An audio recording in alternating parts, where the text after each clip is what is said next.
कि देवेंद्र फडणवीस एक तरह से यहाँ किंग मेकर थे। चलिए जरा अब आपको बताते हैं कि ये वो तस्वीरें हैं जो लगातार सामने आ रही, जो कहानी जीत की कह रही है। ये पहले तस्वीर देखिए, ये जो बातचीत हो रही है देवेंद्र फडणवीस की, जैसे ही टैली में नंबर बेहतर आए उन्होंने सबसे पहले अपनी मां को फोन किया और क्या बातचीत की, जरा फुल स्क्रीन आपको सुनवा रहे हैं। ये तो संध्याकाळी येतो, आता इकडून सगळं निघतो आम्ही येतो, आम्ही कळवतो चला, धन्यवाद, आशीर्वाद देतो। ये तो संध्याकाळी येतो, आता इकडून सगळं निघतो आम्ही येतो, आम्ही कळवतो चला, धन्यवाद, आशीर्वाद देतो।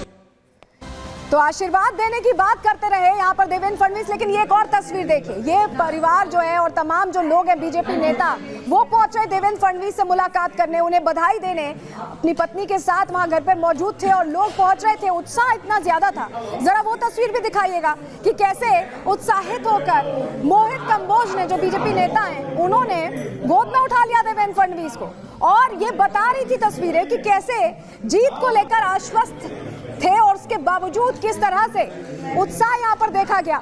ये तस्वीरें हम आपको दिखा रहे हैं, लेकिन आपको हम बताते हैं कि देवेंद्र फडणवीस ऐसा नहीं है कि अभी से कोशिश कर रहे थे। जब उस दौर को याद करिए जब उद्धव के साथ सरकार बनी थी और उसके बाद सरकार तुरंत चेंज हो गई थी क्योंकि उद्धव ठाकरे नाराज हो गए थे, उन्हें मुख्यमंत्री नहीं बनाया गया। तब देवेंद्र फडणवीस ने कहा था कि मैं समंदर हूं, वापस आऊंगा, और वाकई वापस आ गए। जरा सुनिए उस वक्त की बात। मेरा पानी उतरता देख मेरे किनारे पर घर मत बसा लेना, मेरा पानी उतरता देख मेरे किनारे पर घर मत बसा लेना, मैं समंदर हूं, लौट कर वापिस आऊं। अब सवाल यही है कि अब जीत तो हो गई, लेकिन कौन बनेगा मुख्यमंत्री, प्रबल दावेदार कौन है? चलिए रिपोर्ट के जरिए सवाल का जवाब आपको दे रहे हैं।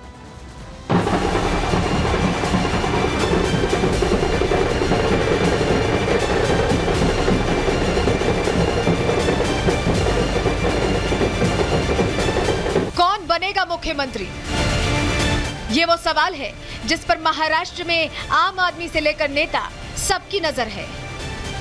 ये वो सवाल है जिसका जवाब जानने के लिए हर कोई बेताब है। बेताबी इसलिए भी बढ़ी हुई है क्योंकि महायुति ने महाअघाड़ी को वाकई में राजनीति का महाअनाड़ी साबित कर दिया। पिछले चुनावों में 100 का आंकड़ा पार कर चुकी महायुति ने इस बार डबल स्ट्राइक मारी है और आंकड़ा 200 के पार है।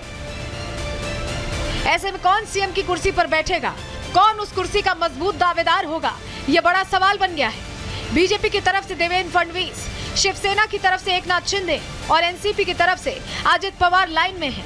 लेकिन इस बार पलड़ा बीजेपी का भारी है और अगर इस फॉर्मूले पर सरकार बनती है तो देवेंद्र फडणवीस इस रेस में बहुत आगे निकलते दिख रहे हैं। हालांकि शिवसेना सांसद नरेश मास्के ने अपनी राय रखने में देरी नहीं की और कहा कि एकनाथ शिंदे को ही मुख्यमंत्री होना चाहिए। मुख्यमंत्री एकनाथ शिंदे जी के नेतृत्व में हम लोग लड़े हैं।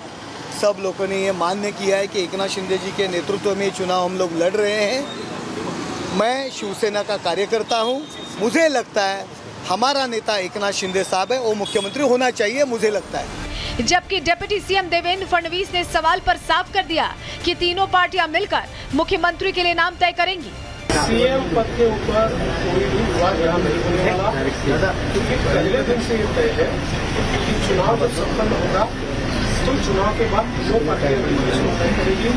हमारे नेता आदरणीय मिनिस्टर साहब ने प्रेस कॉन्फ्रेंस में ये बहुत स्पष्ट शब्दों में बताया है कि चुनाव के बाद तीनों पार्टियां बैठेगी और इसका निर्णय करेगी। अब मुख्यमंत्री कौन बनेगा ये तो समय ही बताएगा, लेकिन अभी तक बीजेपी की बम्पर जीत और महाराष्ट्र में पार्टी के प्रदर्शन को देखते हुए फडणवीस इस रेस में बढ़त बनाए हुए हैं। Bureau report, Republic Bharat. तो आप समझ गए कि देवेंद्र फडणवीस सबसे ज्यादा प्रबल दावेदार है क्योंकि बीजेपी सबसे बड़ी पार्टी बनकर यहां उभरी है।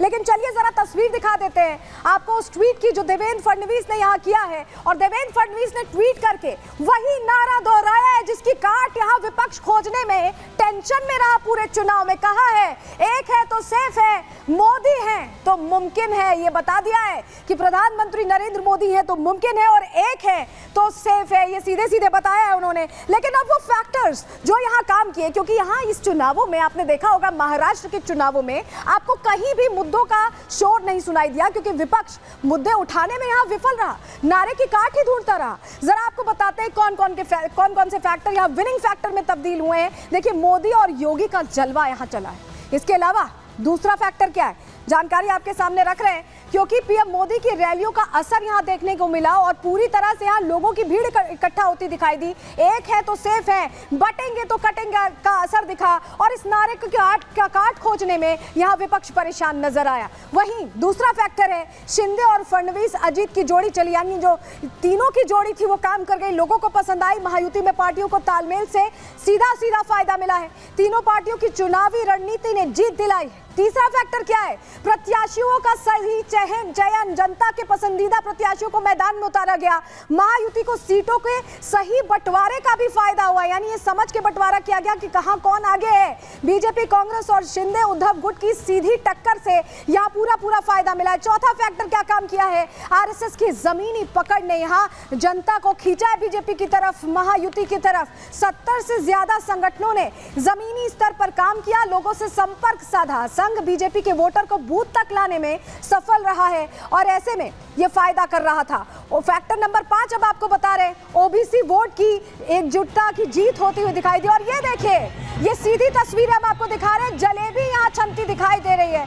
जिस जलेबी की फैक्ट्री खोलने का सपना हरियाणा में था, वहां तो फैक्ट्री खुली नहीं, महाराष्ट्र में भी फैक्ट्री पूरी तरह से बंद, शटर डाउन होते हुए लग रही है। और ये देखिए, जलेबियां यहाँ छानी जा रही हैं। ये सीधे कांग्रेस को बताया जा रहा है कि ना हरियाणा में आप जलेबी छान पाए, ना महाराष्ट्र में कुछ हासिल कर पाए, और दोनों ही जगह बीजेपी यहाँ पर जीत के साथ आगे बढ़ रही है। और यही वजह, ये देखिए तस्वीरें आपको दिखा रहे हैं, ये सीधी तस्वीरें आपको दिखा रहे हैं, देवेंद्र फडणवीस जलेबी छान रहे हैं। और ये जलेबी देखकर जरूर निश्चित तौर पर टेंशन हो रही होगी कांग्रेस को, या ये कहें कि महाविकास आघाड़ी को, क्योंकि कांग्रेस ने तो सपना देखा हुआ था कि 101 सीटों पर चुनाव लड़ रहे हैं, सबसे बड़ी पार्टी हम बनेंगे, मुख्यमंत्री हमारा होगा।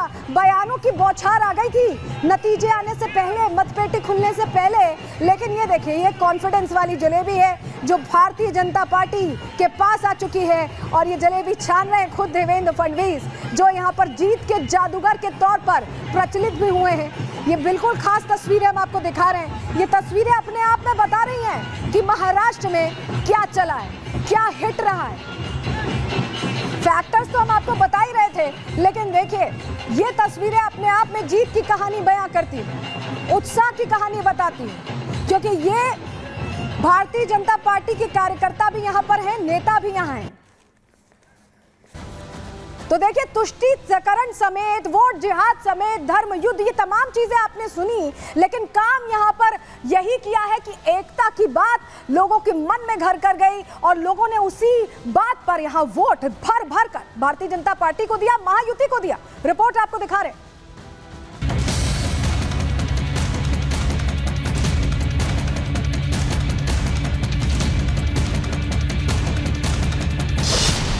वोट जिहाद के विरुद्ध धर्म युद्ध,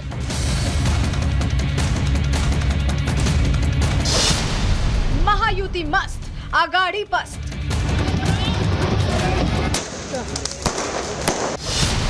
जीत बब्बर, विरोधी हुए पंचर।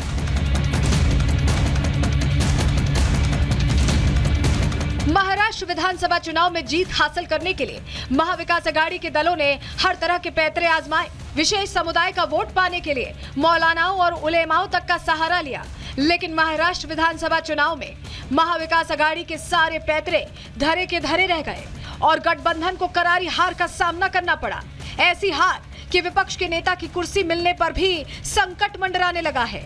इन्होंने जो नंगा नृत्य किया सांप्रदायिकता का महाराष्ट्र में मुसलमानों को लेकर के, वो नंगा नृत्य को महाराष्ट्र ने नकार दिया।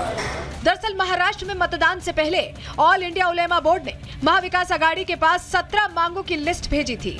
बोर्ड की महाराष्ट्र इकाई के अध्यक्ष नायाब अंसारी ने ये चिट्ठी लिखी थी, जिस पर शरद पवार और कांग्रेस ने मांग पूरी करने का भरोसा दिया था। यानी महाराष्ट्र में वोट जिहाद के लिए उलेमाओं की सारी मांगे पूरी करने के लिए तैयारी थी। मौलाना नुमानी साहब मुस्लिमों के बीच में भाषण करते हैं, धार्मिक भावना भड़काते हैं। मौलाना वोट जिहाद के लिए भी अपील करते हैं। यही नहीं, जब महाराष्ट्र विधानसभा चुनाव में पीएम मोदी का नारा एक है तो सेफ है कई कदम आगे निकल गया, तो विपक्ष के नेताओं ने वोट पाने के लिए मौलानाओं को आगे कर दिया, जिसके बाद मौलानाओं ने वोट जिहाद का नारा दे दिया। बीजेपी को वोट देने वाले अल्पसंख्यकों को खुले तौर पर धमकी दी जाने लगी। मुझे मालूम है लोकसभा के इलेक्शन में आपके कुछ लोगों ने बीजेपी का साथ दिया था।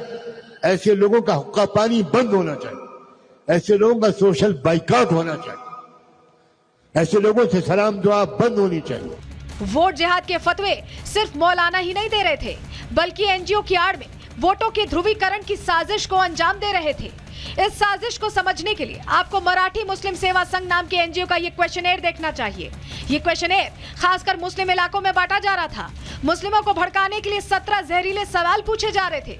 इस दस्तावेज का मकसद सिर्फ और सिर्फ मुस्लिमों को भड़काना और महाविकास अघाड़ी के पक्ष में वोट करना था। चुनावी वादों से इतर पर्दे के पीछे बड़ी साजिश भी चल रही थी। मनसे अध्यक्ष राज ठाकरे ने इस साजिश का जिक्र अपनी रैलियों में भी किया था। उन्होंने चुनाव के लिए मौलानाओं की तरफ से जारी किए जा रहे फतवों का जिक्र करते हुए महाविकास अघाड़ी पर बड़ा हमला बोला था। ये तो कुछ नहीं है, महाराष्ट्र में वोट जिहाद करने के लिए ओवैसी भाईजान तक मैदान में उतर आए। वोटों का ध्रुवीकरण करने के लिए उनकी तरफ से भी पैतरे आजमाए गए। लेकिन पहले सुनिए ओवैसी भाईजान को, जिनका कोई भी प्लान महाराष्ट्र में नहीं चल पाया। अभी टाइम कितना है? हाँ 15 मिनट है अभी। Very sorry, very sorry. 9:45 देखो 9:45 9:45 कैंपेनिंग का टाइम 10 बजे, अभी 15 मिनट बाकी है। ओवैसी भाईजान महाराष्ट्र में वोट जिहाद के जरिए जो झंडा गाड़ने आए थे, उसे वहां के डिप्टी सीएम ने धर्मयुद्ध से जोड़कर करारा जवाब दिया था। ही निवडणूक वोट जिहादचं उत्तर एकत्रितपणे मतदान करण्याची निवडणूक आहे आणि म्हणून या निवडणुकीमध्ये आपले 5ही उमेदवार या ठिकाणी निवडून आणा। महाराष्ट्र चुनाव में बम्पर जीत मिलने के बाद बीजेपी ने कड़ा हमला बोला है और महाविकास अघाड़ी के चले पैतरों का पर्दाफाश किया है। कहना गलत नहीं होगा, हम तो एक हैं और सेफ हैं, लेकिन क्या वो सेफ हैं जो तिजोरी लेके आए थे, जो वोट जिहाद की बात कर रहे थे? और बहुत गर्व होता है जब देखते हैं कि जनता अपना आशीर्वाद देती है और बार बार देती है। मतलब साफ है कि महाराष्ट्र में चुनाव जीतने के लिए वोट जिहाद, तुष्टीकरण समेत ऐसे कई मुद्दे उठाए गए जिनसे वोटों का ध्रुवीकरण हो सके। लेकिन मोदी योगी की रणनीति और महायुति की एकजुटता के आगे महाविकास अघाड़ी की गाड़ी का टायर ऐसा फटा कि कुछ ही दूरी तक चलने के बाद गाड़ी रुक गई। Bureau report, Republic Bharat.